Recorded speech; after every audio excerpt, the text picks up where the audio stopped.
Hello and welcome to Lorbek Luxury Cars. I'm Harry and today I've got the great pleasure to present to you this, our 2014 Maserati Ghibli S. The new generation of a tradition for Maserati that started back in 1967. The Ghibli since then has been synonymous with comfort, handling, style and power. So does the new generation stack up? Well, let's jump in and find out.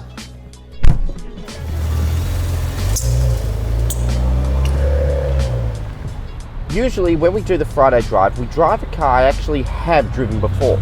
It may be a bit of a white lie to act surprised when I sink the boot onto the explode button, but in the case of the Ghibli, I actually have never driven this new generation, so it is a genuine learning curve for me. So first things first, let's start with the interior. And on the face of it, this whole look is not very Maserati at all. I mean, I'll give you an example of one way in which it's not really like Maseratis of old. And it starts with the volume button. Now, in the previous generation of Maseratis, particularly the Quattroporte, of course, I still don't know how to turn the volume up and down in one of those. I mean, you push a button and the sunroof opens, and you push something that you think's a window switch, and then it's probably an ejector button or something. But in this, I simply go down here. It's right where I expect it. Turn it up, and I listen to God knows what this is, and then I turn it the other way, and the volume goes down. It doesn't adjust my seat or turn the air conditioning down. Brilliant, makes a lot of sense. And inside, there's a sense of quality we haven't got from previous generations of Maserati either. And the layout's very sensible, and all the buttons do exactly what you expect them to, like I was just saying before. It's very nice, very different. And I particularly love all this carbon fibre trim.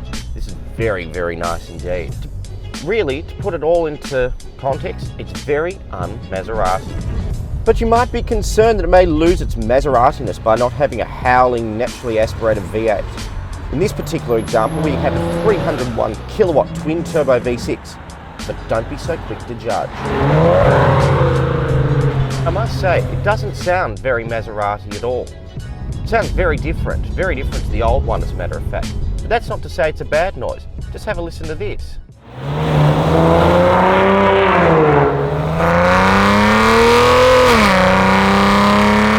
That's very nice indeed.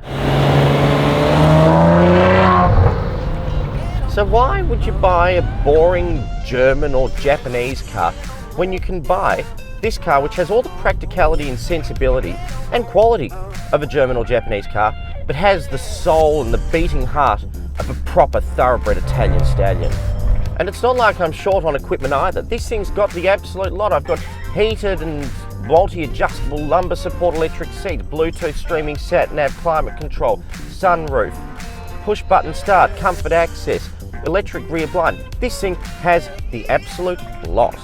And with a fully documented Maserati service history, just 50,306 kilometres from new and in the best possible condition, you might be forgiven for thinking you can't afford an exotic Italian like this, but you would be wrong. Because this stunning car, which I'm now officially in love with, it's just $74,990. That's a fraction of the new car cost price. So come down to Lorbek Luxury Cars and buy today. We'll see you next week.